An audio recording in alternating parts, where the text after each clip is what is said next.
Good morning બાળકો, ગઈકાલે મેં તમને જે ડિફિકલ્ટ વર્ડ હતા એમની એક પીડીએફ મોકલી, નોટમાં તમે લખી લીધેલી હશે અને જે નેક્સ્ટ પેરેગ્રાફ છે કયા પેરેગ્રાફમાંથી શબ્દો લીધેલા છે એ પણ મેં તમારી પીડીએફમાં તમને સૂચના આપી છે.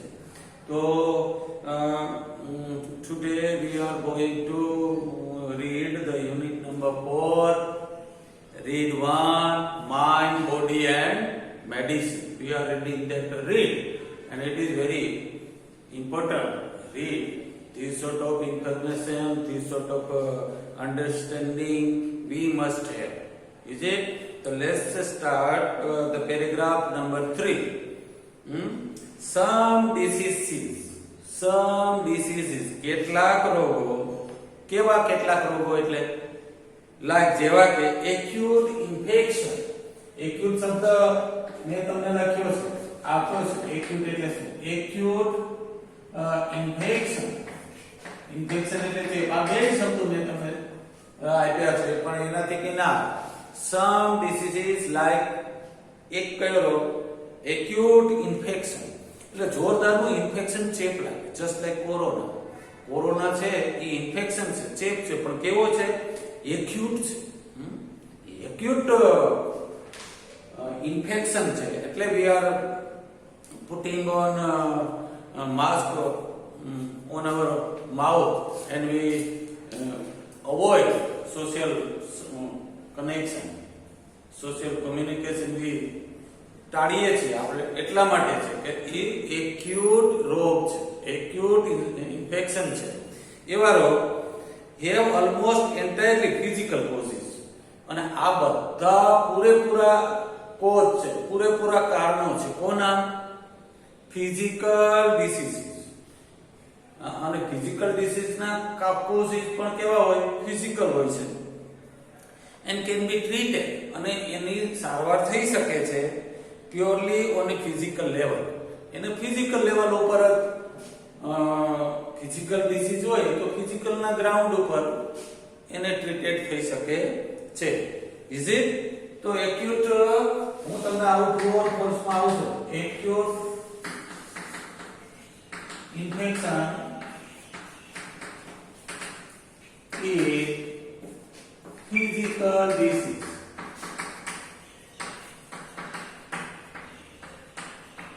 Physical disease. So true or false? Acute infection is a physical disease. તે એક શારીરિક રોગ છે. તો it is true sentence. Is it? એ કયો sentence છે? True sentence. Is it? Then, however, જો કે most disease, મોટા ભાગના રોગો have psychological cause. Psychological cause. Cause મતલબ કારણ. મોટા ભાગના રોગોમાં ને સાયકોલોજીકલ, માનસિક કારણો હોય છે. and all lasting diseases. Last એટલે છેલ્લું એવું નહીં, લાસ્ટિંગ એટલે કન્ટિન્યુઅસ. લાસ્ટિંગ ડિસીઝીસ એ ચાલો કોઈથી મટે જ નહીં. કેવા રોગો કોઈથી મટે જ નહીં? કાયમી રોગ. એનું મેં ગુજરાતી લખ્યું છે પીડીએફ માં. કાયમી રોગ એ જાય જ નહીં. Almost all lasting diseases have psychological effect. એમની સાયકોલોજીકલ ઇફેક્ટ રહે માણસ ઉપર. મટતું જ ના હોય, કેટલાય રિપોર્ટ કરાવી, આમ કરે તેમની એ રોગ એમને એમ રહે, ડિસીઝ એમને એમ રહે. તો એ લાસ્ટિંગ ડિસીઝ છે, એમની અસર ક્યાં પડે છે? સાયકોલોજીકલ. આપણી જે સાયકોલોજીકલ ઇફેક્ટ આપણામાં આવી જાય છે. Is it? Physical disease disturb. આ શારીરિક રોગો છે. માનો તાવ આવ્યો, એ ફિઝિકલ ડિસીઝ છે. માથું દુખે છે, ફિઝિકલ ડિસીઝ છે. એ ડિસ્ટર્બ કરી નાખે છે. શું કરે છે? Physical disease disturb the emotion. એ આપણે ઇમોશન હોય ને, ભાવ, એને ડિસ્ટર્બ કરે. એન્ડ વીકન, નબળી પાડે છે. શું? The senses. આપણી જે સેન્સ છે ને, sense of sight, sense of touch, sense of taste, sense of hearing. there are 6 senses. એ બધી જે સેન્સીસ છે એ નબળી પાડે છે એ આપણી નબળી પાડતી, આપણી દ્રષ્ટિ નબળી થાય, કંઈ ભાવે નહીં એટલે ટેસ્ટ વહી જાય. ખ્યાલ આવે? તાવ આવે ને આપણને કંઈ ભાવે નહીં, એનો મતલબ એવો કે તમારી સેન્સ ઓફ ટેસ્ટ છે, ટેસ્ટ has gone, નબળી તો has been weakened by that virus. એ વાયરસ દ્વારા એમનાથી એને નબળી પાડી દેતી. Is it? તો ફિઝિકલ ડિસીઝ જો true or false sentence. Physical disease disturb the emotion and weakens the senses. એ આપણા સેન્સીસ છે એને નબળા પાડે છે. તો બીજું true or false sentence. Physical disease weaken, weak એટલે નબળું, પણ એના ઉપરથી ક્રિયાપદ બનાવ્યું છે weaken our senses. આપણી જે સેન્સીસ છે એને નબળી પાડે છે. કોણ? Physical disease. આપણે બે પ્રકારના રોગો ભણવા જઈ રહ્યા છીએ, ફિઝિકલ ડિસીઝ, સાયકોલોજીકલ ડિસીઝ. તો ફિઝિકલ ડિસીઝ છે ને એ આપણા સેન્સીસને નબળી પાડી, weaken કરી દેશે, નબળી પાડી દેશે. અને આપણે ડિસ્ટર્બ પણ આપણા જે ઇમોશન છે એ ડિસ્ટર્બ થઈ જાય ને. તાવ આવે ને છોકરો રોયા જ રાખતો હોય. આપણી બોડીમાં ઘણા છોકરાઓને તાવ આવે ને એટલે પછી રોવે, મતલબ ડિસ્ટર્બ કરી નાખ્યો છે એના emotion. Is it? which may result into physical trouble. અને ફિઝિકલ ટ્રબલ થાય, આપણે ચાલી ના શકીએ, સૂઈ ના શકીએ, ફિઝિકલ ટ્રબલ થાય, ક્લાસ સ્કૂલે ના જઈ શકીએ, ફિઝિકલ ટ્રબલ આપણને લાગે. then lead, તેઓ દોરી જાય છે, ફિઝિકલ ડિસીઝ then lead કેમ? to a dietary problem. Dietary problem એટલે જે આપણે ચયાપચયની જે ક્રિયા છે એને ડિસ્ટર્બ કરે છે. ઝાડા થઈ જાય અથવા ઝાડા બંધ થઈ જાય, એ ડાયટરી પ્રોબ્લેમ કહેવાય. સ્ટ્રેન ધ હાર્ટ, અને હાર્ટ છે એને સ્ટ્રેન કરે છે, દબાણ કરે છે, એટલે ક્યારેક હાર્ટને પણ નુકસાન થાય છે. એન્ડ નર્વ્સ, અને આપણી જે ચેતાઓ છે, મેસેજ આપે છે ને આપણું ચેતાતંત્ર, એમને પણ ડિસ્ટર્બ કરે છે. એન્ડ વીકન, અને નબળી પાડે છે ધ ફિઝિકલ બોડી. આપણી આખી બોડીને નબળી પાડે છે. કોણ? Physical disease. શારીરિક રોગો ડિસ્ટર્બ્સ અવર ઇમોશન, વીકન્સ ધ સેન્સીસ, અને which may result into physical problem, then lead to dietary problem. આ ફિઝિકલ રોગો આવે ને ક્યાં થાય? તો ડાયટરી પ્રોબ્લેમ થાય, કાં કબજિયાત થઈ જાય, કાં ઝાડા થઈ જાય. they lead to dietary problem. પછી આ પ્રોબ્લેમો સ્ટ્રેન કરે છે કોને? હાર્ટને. પછી આ જ પ્રોબ્લેમો છે એ નર્વ્સ અને હાર્ટને સ્ટ્રેન કરે છે અને નબળી પાડે છે હોલ બોડી. આપણી જે એન્ટાયર બોડી છે એને નબળી પાડે છે. તો ફિઝિકલ ડિસીઝથી આપણે બચવું જોઈએ. વી try our best. How can we avoid physical disease? Physical રોગ આપણને કેમ ન થાય એના માટે we should try our best. Is it? In the modern, so we have completed the paragraph number 3 and now we are discussing the paragraph number 4. In the modern developed world, આ તો દુનિયા છે ને, કેવી દુનિયા છે? તો મોડર્ન વર્લ્ડ છે, આધુનિક દુનિયા. our problems are mainly psychological. આપણી મોટા ભાગની સમસ્યા કેવી છે? સાયકોલોજીકલ છે, મગજને લગતી. We have sufficient food. જો બરોબર, આપણી પાસે પૂરતો ખોરાક છે. ક્લોથિંગ કહેતા કપડા, અને શેલ્ટર કહેતા આશરો, મતલબ આપણા ઘરો. ઈ સફિશન્ટ છે. આપણી પાસે રહેવાનું સફિશન્ટ છે, આપણી પાસે પહેરવાનું સફિશન્ટ છે, આપણી પાસે ખાવાનું સફિશન્ટ છે, પૂરતું છે. છતાં આ દુનિયામાં અત્યારે બધા પાસે છે જ. એક બે જોડી કપડા જોતા હોય તો આપણી પાસે 7 જોડી છે. બે જોડી બૂટ જોતા હોય તો આપણી પાસે 3 જોડી બૂટ છે. બે રોટલી ખાવાની હોય તો આપણી પાસે 4 રોટલી છે આપણી થાળીમાં. સફિશન્ટ ફૂડ છે. વી હેવ which prevent, જે આપણને રોકે છે from getting most physical disease. આ જે એનાથી શું થાય છે કે આપણે સફિશન્ટ ફૂડ છે, સફિશન્ટ ક્લોથિંગ છે, સફિશન્ટ શેલ્ટર છે, મતલબ શિયાળો આવશે તો એવા કપડા હશે, ચોમાસું આવે તો એવા કપડા હશે, ઉનાળો આવશે તો એવા કપડા હશે, પાથરવાના, ઓઢવાના, રાત્રિના, બધું કાન ઢાંકવાના, બધું પૂરતું છે. અને એવી જ રીતે આપણા શેલ્ટર છે, એવા રીતે આપણે બધાને રૂમ છે. ઈ રોકે છે. કોને રોકે છે? Physical disease. આ ત્રણ વસ્તુ છે એ રોગ ન થાય, ફિઝિકલ ડિસીઝ ને રોકે છે. હું આ પ્રશ્ન પૂછું, વોટ પ્રિવેન્ટ? કોણ મતલબ શું રોકે છે? Vote prevent? પ્રિવેન્ટ એટલે રોકો, સ્ટોપ કરવો. Prevent physical disease. આ ફિઝિકલ ડિસીઝ ને રોકે કોણ? તો કે ત્રણ વસ્તુ: sufficient food, sufficient cloth and sufficient shelter. પૂરતું ત્રણેય, રોટી, કપડા, મકાન પૂરતા હોય એટલે આપણે ફિઝિકલ ડિસીઝ ન થાય. તમે જોજો જ્યાં સ્લમ વિસ્તાર છે, ગરીબ વિસ્તાર એ છે, મજૂર વર્ગ છે, ત્યાં માણસો માંદા વધારે હોય. કોક ને કોક તો હોતું જ હોય. એટલે એનો મતલબ એવો છે કે એની પાસે સફિશિયન્ટ ફૂડ નહીં હોય, એની સફિશિયન્ટ ક્લોથિંગ, કપડા નહીં હોય, અને સફિશિયન્ટ એમનું શેલ્ટર નહીં હોય, એને ઘરની અવસ્થા સારી નહીં હોય. એટલે એ ફિઝિકલ ડિસીઝ છે એને એમ કહેવાય they are exposed to physical disease because they have no sufficient food, they have no sufficient clothing, and they have no comfortable shelter. Is it? So what prevents physical disease? Physical disease ને prevent કોણ કરે છે?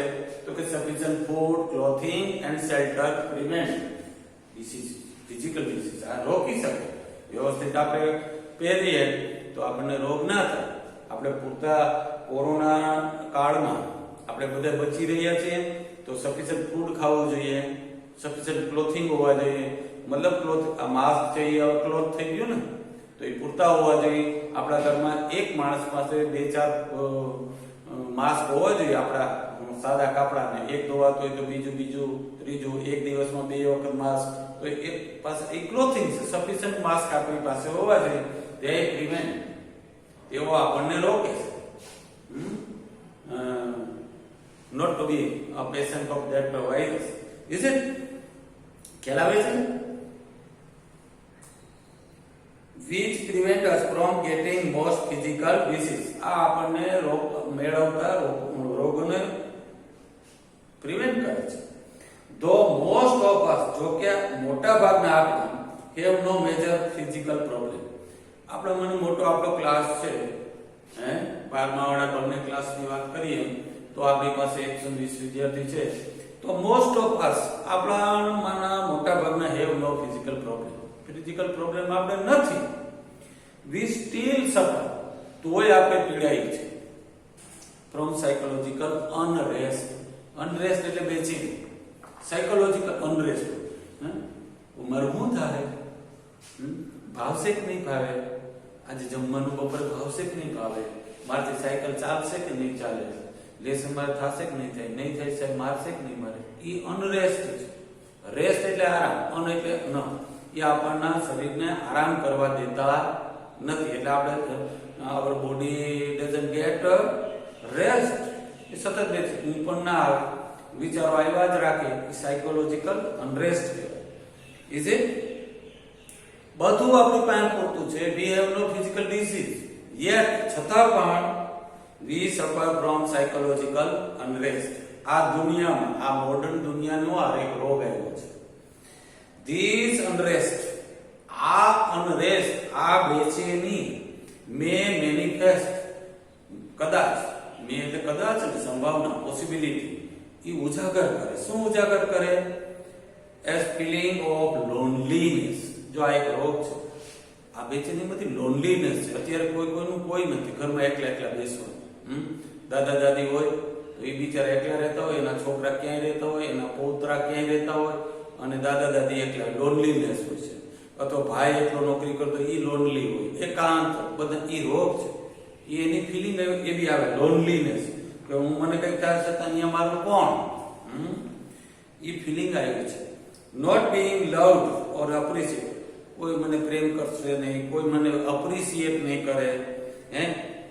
અને પછી બીજી feeling આવી છે anger, ગુસ્સાની feeling આવે સ્ટ્રેસ, ટેન્શન ઓર એન્ઝાઇટી, એ ચિંતા, આવી ફિલિંગ આવી છે. કેટલી ફિલિંગો આપણામાં અરાઇઝ થાય છે, હે અનરેસ્ટ છે, હે આ બેચેની જે અંદરની છે એ શું કરે આપણામાં, તો કે મેનિફેસ્ટ કરે. શું મેનિફેસ્ટ કરે, તો feeling of loneliness, not being loved or appreciated, anger, stress or anxiety. આ બધી ફિલિંગ્સ, એ લાગણીઓ છે, એ મેનિફેસ્ટ આપણામાં કરે છે. હું આવો પ્રશ્ન પૂછું, what feelings, કઈ ફિલિંગ, હે અથવા which feelings does unrest એટલે બેચેની, હક ના થતું, unrest manifest એટલે ઉજાગર કરે, બતાવે, મેનિફેસ્ટ કરે. તો what feelings does unrest manifest, આ કરતા છે ક્રિયા. આ unrest બેચેની કઈ ફિલિંગ મેનિફેસ્ટ કરે, રેજ કરે, ક્રિએટ કરે, પણ એને આપણે મેનિફેસ્ટ સારો શબ્દ કઈ, તો unrest manifest feeling of loneliness, not being loved, not being appreciated, anger. આ બધી ફિલિંગો છે, ફિલિંગ છે, એ બધી સ્ટ્રેસ, એન્ઝાઇટી, આ બધી ફિલિંગ ને એ મેનિફેસ્ટ કરે છે, આપણામાં બતાવે. આ મેનિફેસ્ટ જોઈને ખબર પડી જાય કે આ માણસને કઈ ચિંતા છે, એ મેનિફેસ્ટ છે. It can lead to the weakening of our psychological and physical energy. અને આપણી એ અનરેસ્ટ છે, એ આપણી physical energy to do hour work, આપણી કામ કરવાની ફિઝિકલ એનર્જી પણ શું કરે છે, વીકન, નબળી પાડે છે. એન્ડ પ્રિવેન્ટ, રોકી દે છે, અસ આપણને from doing what we really want to do. આપણે ખરેખર જે કામ કરવા માંગતા હોઈએ, ઈચ્છતા હોઈએ, તે કામ કરવામાં આ અનરેસ્ટ, આ બધી ફિલિંગ્સ છે, એ આપણને આપણા કામ, આપણે જે ઈચ્છતા હોઈએ તે કરવામાં રોકે છે. તો મિત્રો આ બે પેરેગ્રાફ છે, એ બે પેરેગ્રાફને હું આ એક એવો જ પ્રશ્ન પૂછું, what prevents us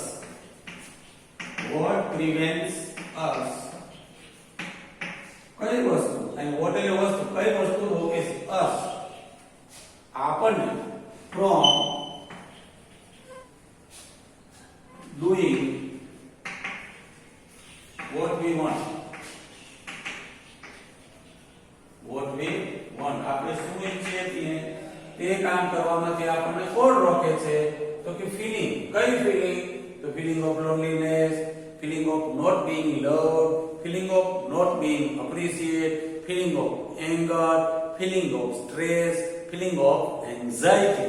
આ બધી ફિલિંગ છે, તે આપણને આપણે જે ઈચ્છીએ છીએ તે કામ કરવાથી રોકે છે. We cannot do our work properly, so we can't succeed in achieving our goal. Is it? So read these two paragraphs silently, deeply, with full concentration. Keep your notebook before while you are reading the text, two paragraph. સામે not રાખતા જાઓ. And if you feel any problem, then start this video. Okay, what does sir say in this sentence? So very easy છે. Is it? So goodbye again. Good morning.